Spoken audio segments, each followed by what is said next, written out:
All right, so here we are again. I am going to show you how I'm going to put in my charts. So I have a link below that these are actually individual pictures. I will upload the PDF file once I get that ready. If you want them already in a format, what I did was I just shrunk these pictures a little bit so they go side by side in the landscape orientation on your word. And I have also okay, so I have a blank temperature, not blank, I have an original temperature chart with all of the Fahrenheit and Celsius temperatures, colors, and the names. And then the next one is what I'm using from what if I used it for mine. So these are two examples. And then I made some blank ones. Now, I think I have a fifth one uploaded that everything is blank so that you can put in your own temperatures to the colors. So for this first one is a southern temperature for the southern hemisphere. So anybody that's living like in Mexico, New Mexico, Arizona, Texas, Mississippi, Alabama, Florida, where you get pretty high temps but not so low temps, this first chart works really well. So I have 120 degrees as the highest and 10 degrees as the lowest in this chart, and then you just put in your yarn name. So for the next chart, I have what I'm using for the winter months. So because it could be so drastic, I'm doing a daily temperature blanket.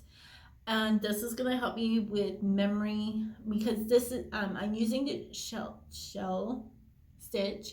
It's one I've used in the past, so it's staying in my memory better. Learning new things is really difficult for me if it's not something basic that I don't already know. But I can put in my yarn names, and I'm going to attach this to a cardstock. Now, I'm at the library. They don't let you put in your own things. So I have to go a couple steps more to put this on something hard so I can attach my different colors yarn. So I'll be back and show you what it looks like. Okay, welcome back. So what I used was a mixed media page from here. It's 114 pounds. XL. This is from Canson Mixed Media. It's a 9" by 12". So I cut that in half, as well as my two charts. So this chart, I might change my colors. So I'm gonna do this one later. So you want to use a hole punch. This is a scrapbooking one, double-sided tape, and you want to tape your chart to this hard cards. It's almost like a cardstock, because I think anything over 90 pounds is considered like a cardstock quality. You want to punch your holes, and then I will make my labels. So the only one that's missing is my sapphire. Thought I brought it with me, but I don't. So I will put that in the community page of this completed. Okay, so I have all of these listed. So it's funny, my daughter will be mad at me. I have ginger as my top hot part, with red, scarlet, orange, butter. And then I have an aqua, a green, I think it's a forest green, a sky blue, the sapphire that's missing, periwinkle, and this is a mauve, pink, and then I have a mushroom color for the days that are similar. Now this is in 5 Fahrenheit and Celsius increments, so it goes up to 85 and down to 30, because normally we don't get that cold. So that's why I have these different, and I think like in March things will start heating up into the 90s, so everything will shift up. So that's how I'm gonna do my blanket. So I have 8 days already done. So the mushroom actually looks really white compared to all the colors. But yeah, we had a 50-degree day, ditto, so 2, and then we had a 55-degree day, which is the dark forest green, and then the butter is between 60 and or 65 to 69, and with the orange being anything above 66, or is he 70 to 74. I'm so sorry, my brain doesn't work. And then of course we had ditto, so it's been in the 70s, low 70s for the last 3 days.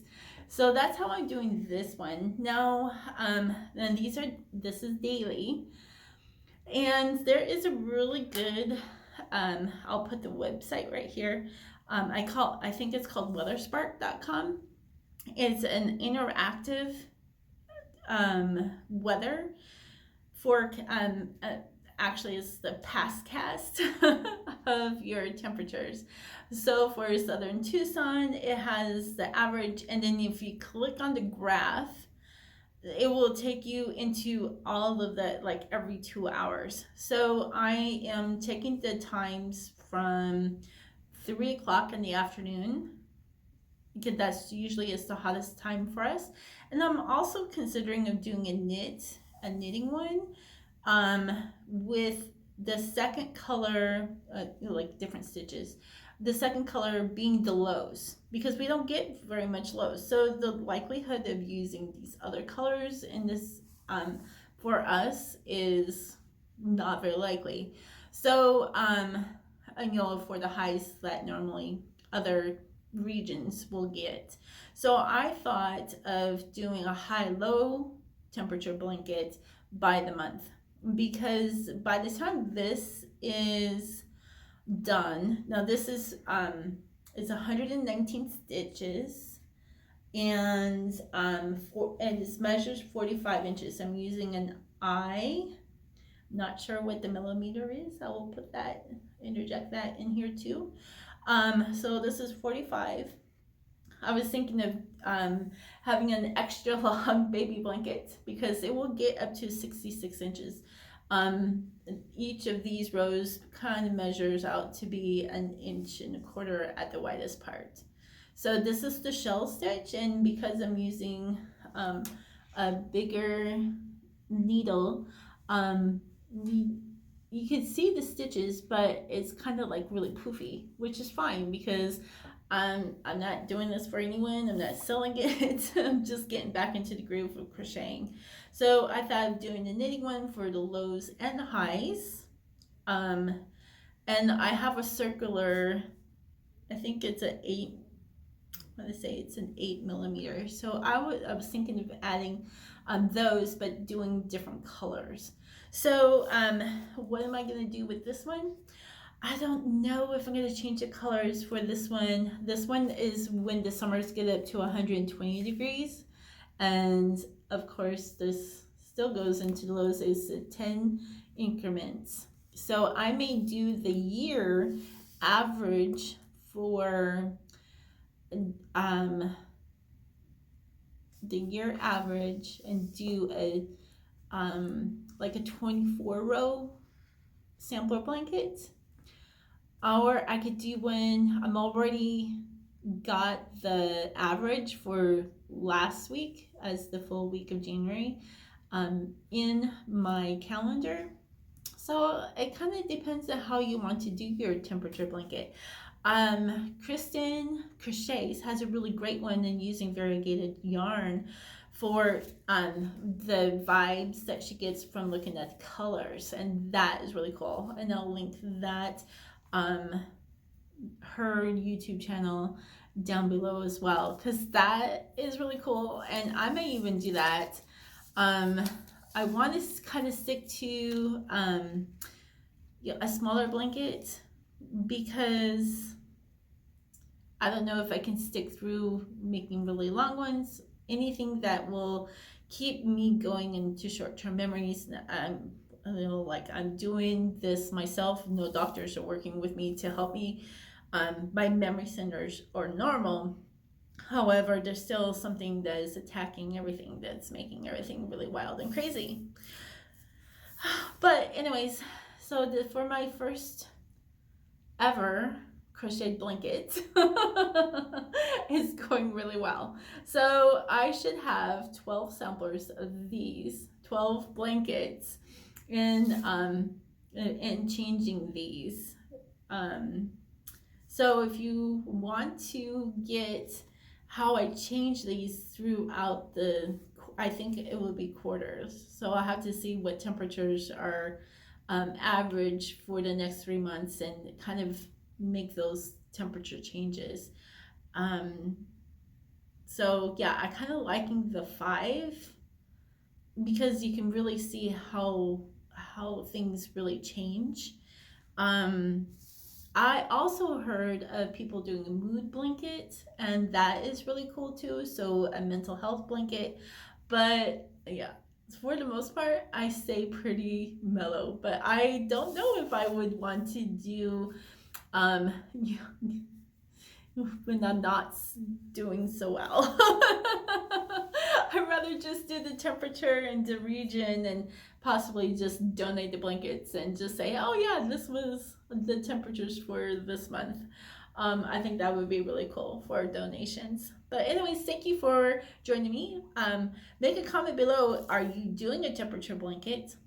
Are you doing one by the month? Are you doing one by the week? Are you doing one by the days? Are you doing 10-degree increments, 5-degree increments? It doesn't matter how you do them. I'm excited. And what type of yarns you're going to use. All of my yarn but 2 is Craft Smart. So the mauve is the Just Yarn worsted medium 4 from Dollar Tree. And then the sapphire one that's not here is Mainstays medium 4. So these are working out to be pretty puffy. So for worsted medium 4, that works well. It's been working out pretty cool. All right, so and what kind of stitches are you doing? I would like to know, because I would like to continue this on, but maybe doing a knitting blanket to see how that goes, and a different type of stitch, a ribbing, or I don't know, basket weave. That's another one I was thinking of. But it's like the more that you change your stitches, the more yarn it uses. Same way with fabrics, the more that you cut, the more fabric you end up using. So it's like, oh my gosh. Okay, so yeah, I need subscribers. So please consider subscribing if you like what you see. If you want to see some other additional things, my goal is just to get different videos out there to keep me motivated and to keep me from being sick, and at least doing something so that when I drop, I still can stay motivated to do stuff. Because when I drop for months at a time. I don't want to do that. I want to keep moving on and gain my health back. So thank you for again watching, and thank you for sharing and leaving a comment. We'll talk to you soon. Bye.